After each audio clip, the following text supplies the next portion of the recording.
வணக்கம். டேஃப் IAS academy. இன்றைக்கி நம்ம பார்க்க போகிறது என்னென்னா டிஎன்யூஎஸ்ஆர்பியோட ஓல்டு கொஸ்டின் 2023 பாலிட்டி வந்து பார்க்க போகிறோம். வாங்க பார்க்கலாம். ஃபஸ்ட்டு கொஸ்டின், சரியான விடையை தேர்ந்தெடு.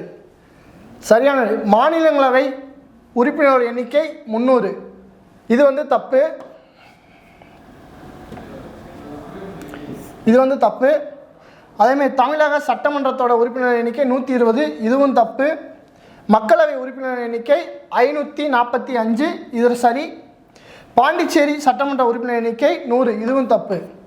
இப்போ நம்ம வந்து சரியானது என்னென்னு பார்க்கலாம். மாநிலங்களவை உறுப்பினரோட எண்ணிக்கை 250. அதேமாரி தமிழக சட்டமன்றத்தோட உறுப்பினர் எண்ணிக்கை 234.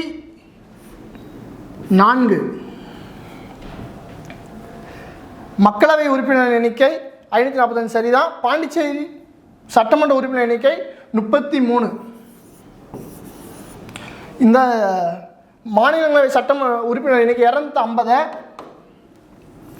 238 + 12. இந்த 238 வந்து இந்தியாவில் உள்ள எல்லா மாநிலங்களோட உறுப்பினர், எல்லா மாநிலங்கள் வந்து சட்டமன்றத்தில் தேர்ந்தெடுக்கப்படுவாங்க. இந்த 12 வந்து குடியரசுத் தலைவர் நியமிக்கப்படுது. தமிழக சட்டமன்றத்தில் வந்து 234 வந்து மக்களால், +1 வந்து ஆளுநர்.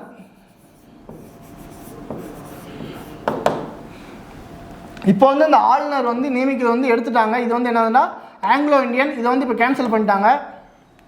அதேமாரி பாண்டிச்சேரி சட்டமன்றத்தை வந்து 30 + 3 எழுதலாம். 30 வந்து மக்களால் தேர்ந்தெடுக்கப்படுது, 3 வந்து இந்திய அரசால் வந்து நியமிக்கப்படுது. அவ்வளோதான் ஃபஸ்ட் கொஸ்டின். இப்போ நம்ம வந்து செகண்ட் கொஸ்டின் பார்க்கலாம்.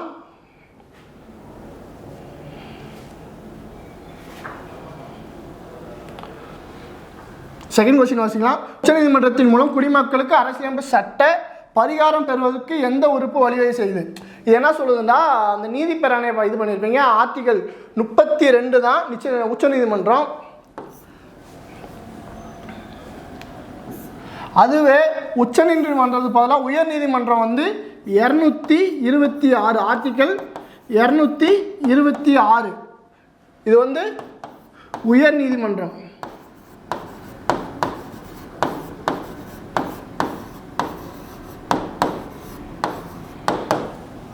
ஆர்டிகல் 18 உங்களுக்கு எல்லாம் தெரியும், பட்டங்கள் ஒழிப்பு.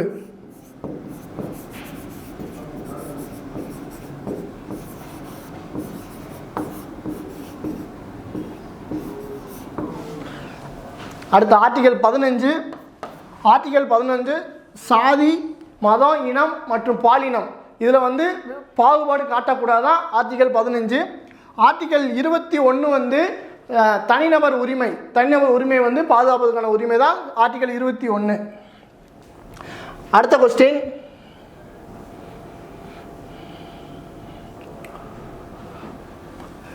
மூணாவது கொஸ்டின் வந்து பாதுகாப்பு படைகளின் தலைமை அதிகாரி யார்? நம்ம எல்லாத்துக்கும் தெரியும், பாதுகாப்பு படையின் தலைமை அதிகாரி குடியரசுத் தலைவர்.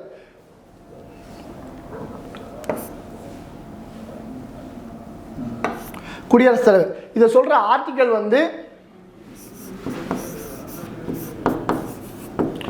53(2). அதேமாரி பிரதமர் என்ன சொல்லுவாங்கன்னா அரசாங்கத்தின் தலைவர். நல்லா நோட் பண்ணிக்கோங்க, அரசாங்கத்தின் தலைவர்.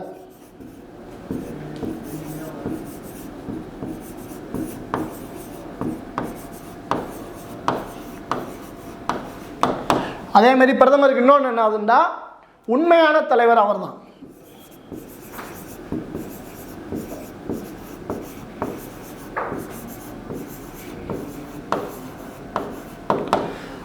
குடியரசுத் தலைவருக்கு இன்னொரு என்னதுன்னா பெயரளவு தலைவர்.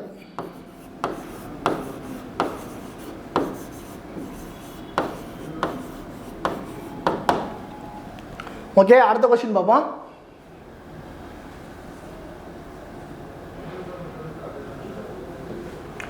கிராம பஞ்சாயத்துகளின் பதவிக்காலம் எத்தனை ஆண்டுகள்? கிராம பஞ்சாயத்தோட பதவிக்காலம் 5 ஆண்டுகள்.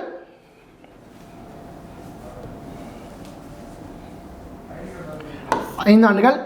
கிராம பஞ்சாயத்தை உருவாக்குறது சொல்கிற ஆர்டிக்கல் வந்து ஆர்டிக்கல் 40. அதேமாதிரி நம்ம படிச்சிருப்போம் 6 ஆண்டுகள் வந்து எதுக்கு வரும்னா மாநிலங்களவை உறுப்பினரோட பதவிக்காலம்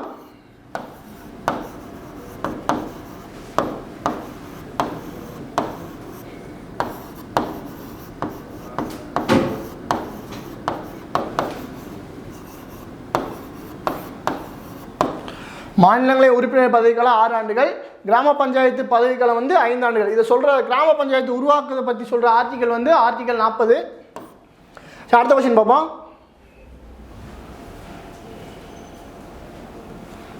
மதராஸ் மாநிலம் எப்போது தமிழ்நாடு என பெயர் மாற்றம் செய்யப்பட்டது? மதராஸ் மாநிலம் எப்போது தமிழ்நாடு என பெயர் மாற்றம் செய்யப்பட்டது வந்து 1969.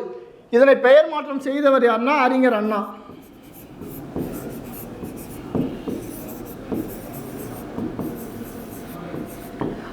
அதேமாரி இதில் இன்னொன்று பேர் மாற்றத்தை பற்றி சொல்கிறது என்னதுன்னா, பேர் மாற்றம் இல்லாமல் இந்த சட்ட மேலவை நீக்கப்பட்டது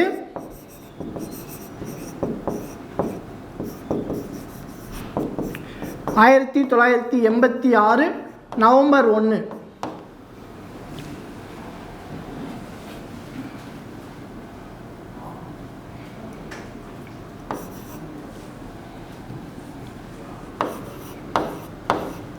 நான் ஏன் இதை சொன்னேன்டா, இதை கொண்டு வந்தவர் வந்து எம்ஜிஆர்.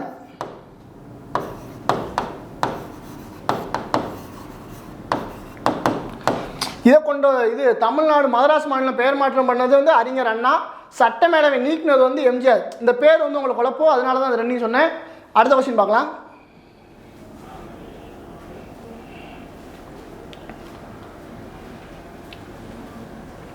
அடுத்த கொஸ்டின் 6வது கொஸ்டின். மேக்மோகன் கோடு என்று அழைக்கப்படும் எல்லைக்கோடு எந்த 2 நாடுகளுக்கு இடையேயானது? மேக்மோகன் எல்லைக்கோடு எதுனா இந்தியா சைனாவோட தான் மேக்மோகன் என அழைக்கப்படுவாங்க. அதேமாரி இந்தியா பாகிஸ்தானுக்கு ஒரு பேர் இருக்கு, ராட்க்ளிஃப் எல்லைக்கோடு.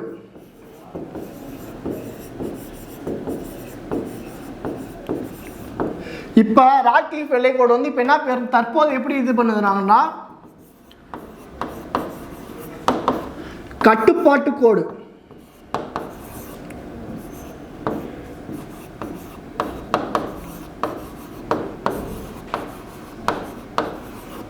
அவ்வளோதான். மற்ற இது ஆப்ஷனுக்கு வந்து நம்ம எல்லை எது இல்லை. அடுத்த கொஸ்டின் பார்க்கலாம்.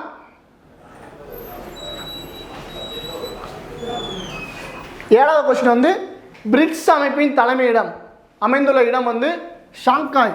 ஷாங்காய் எங்கே இருக்குன்னா சீனா. இப்போ வந்து நம்ம பிரிக்ஸில் எந்தெந்த நாடு இருக்குன்னு பார்ப்போம். B for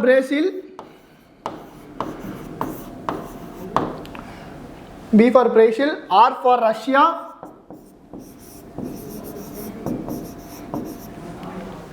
I for India,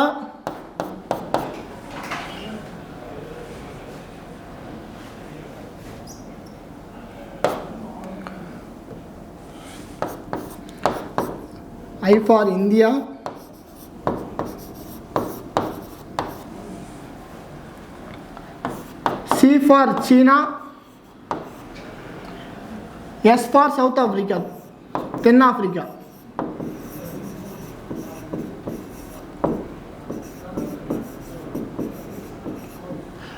இதோட உறுப்பினர்கள் மொத்தம் 5 என்னன்னா B for Brazil, R for Russia, I for India, C for China, S for தென்னாப்பிரிக்கா, சவுத் ஆப்பிரிக்கா. அந்த பிரிக்ஸ்ன்ற வார்த்தையை கொண்டு வந்தது ஜிம் ஓ நீல். அப்போ என்னது ஜிம் ஓ நீல். இவர் தான் இந்த பிரிக்ஸ்ன்ற வார்த்தையை வந்து உருவாக்குனது. அதேமாரி டாக்கா வந்து எதோடைய தலைநகர்னா வங்காளதேசம்.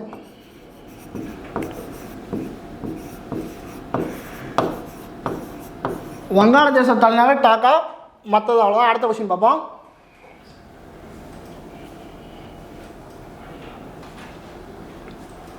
எட்டாவது கொஸ்டின். தகுதியுள்ள வாக்காளர்களின் பட்டியல் டேஷ் என அழைக்கப்படுகிறது. தகுதியுள்ள வாக்காளர்களின் பட்டியல் டேஸ் என அழைக்கப்படுகிறது. வாக்காளர் பட்டியல். இப்போ வந்து நம்ம இதில் வந்து வேறு ஆப்ஷன் எதுவும் சொல்ல முடியாது. ஆனால் நம்ம தேர்தல் ஆணையத்தை பற்றி கொஞ்சம் தெரிஞ்சதை ஒன்று வார்த்தை சொல்கிறேன். தேர்தல் ஆணையம்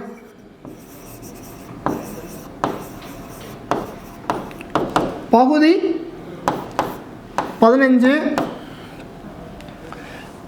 தேர்தல் ஆணையத்தை குறிக்கிற ஆர்டிக்கல் வந்து 324. 18 வயது நிரம்பியவர்கள் வாக்களிக்கும்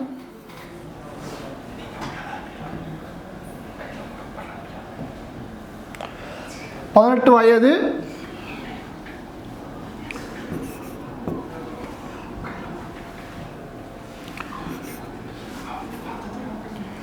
நிரம்பியவர் வாக்களிக்கும் வயதுன்னு சொல்கிற ஆர்டிக்கல் வந்து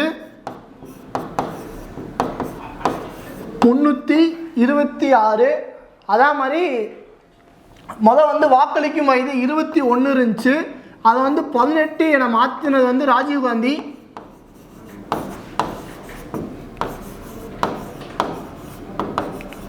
அது சொல்கிற ஆர்டிக்கல் வந்து ஆர்டிக்கலில் இது வந்து சட்ட திருத்தம் 61 கான்ஸ்டியூஷன் CAA 1988. இதுதான் அந்த தேர்தல் ஆணையம் பற்றி சொல்கிற பகுதி வந்து 15 பகுதி 15. அதே தேர்தல் ஆணையம் பற்றி ஆர்டிக்கல் வந்து 324. தகுதியுள்ள வாக்காளர்களை பற்றி சொல்கிற ஆர்டிக்கல் வந்து 326.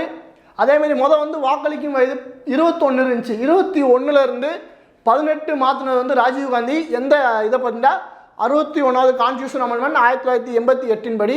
வாங்க அடுத்த கொஸ்டின் பார்க்கலாம்.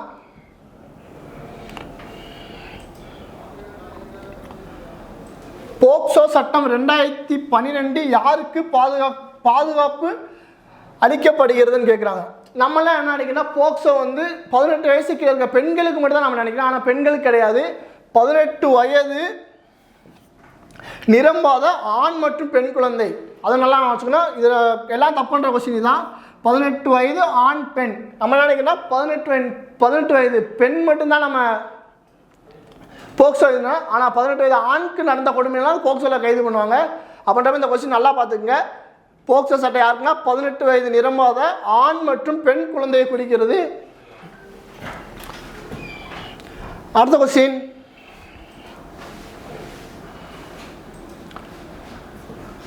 கூற்று 1. சுமார் 10,000 பேர் வாழக்கூடிய ஊராக இருந்தால் பேரூராட்சி எனப்படும். இது நகராட்சிக்கும் கிராமத்திற்கும் இடைப்பட்ட ஊர். கூற்று 2. மாநகராட்சிக்கு அடுத்த நிலையில் 1,00,000க்கும் அதிகமான மக்கள் தொகையுடன் வருவாய் அதிகம் இருக்கும் ஊர்கள் நகராட்சி எனப்படும். கூற்று 1, 2 சரிதான். அதுவே மாநகராட்சிக்கு வந்து மக்கள் தொகை வந்து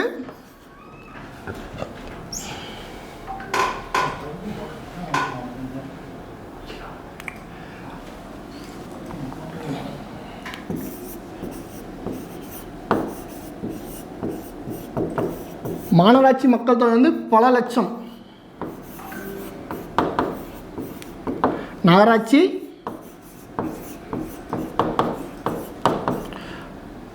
1,00,000.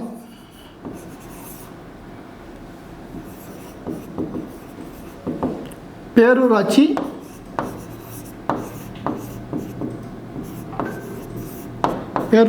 10,000 பேர்.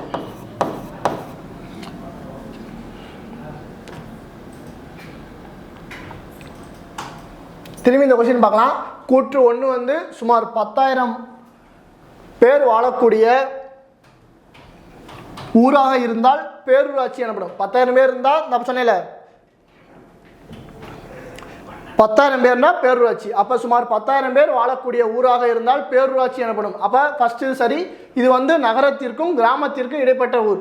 ஃபஸ்ட்டு கூற்று சரி. செகண்ட் என்னன்னா மாநகராட்சிக்கு அடுத்த நிலையில் 1,00,000க்கும் அதிகமான மக்கள் தொகையுடன் வருவாய் அதிகம் இருக்கும் ஊர்கள் நகராட்சி எனப்படும்.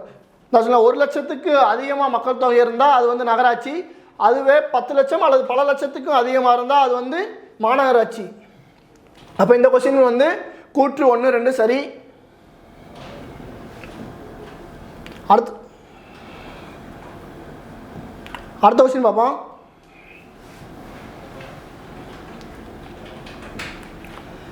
கீழ்கண்டவைகளில் எந்த ஒன்று இந்திய குடியுரிமை பெறும் வழிமுறை அல்ல? கீழ்கண்டவற்றுள் எந்த ஒன்று இந்திய குடியுரிமை பெறுவதற்கான வழிமுறை அல்ல? மொத்தம் 4 ஆப்ஷன் இருக்கு. இதில் வந்து 3 வந்து கண்டிப்பாக பெறுவதாக இருக்கும், 1 தான் பெறாது. அது எதுன்னு பார்த்தா சொத்துரிமை பெறுவதன் மூலம் பெறுவது வந்து சொத்துரிமை வாங்கினா ஒரு நாட்டோட குடியுரிமை வழங்க மாட்டாங்க, இந்தியாவில் கன்ஃபார்ம் வழங்க மாட்டாங்க. மொத்தம் வந்து 5 வழி இருக்கு இந்தியாவில் குடியுரிமை வாங்குறதுக்கு. 5 வழிகள் இருக்கு இந்தியா குடியுரிமையால். ஃபர்ஸ்ட் வந்து ஒன்று வந்து பிறப்பின் மூலம், 2வது வம்சாவளியின் மூலம், 3வது இயல்பு குடியுரிமை மூலம், 4வது வந்து பதிவு செய்தல் மூலம். பதிவு செய்தல் மூலம் 5வது வந்து பிரதேசங்களை இணைப்பதன் மூலம்.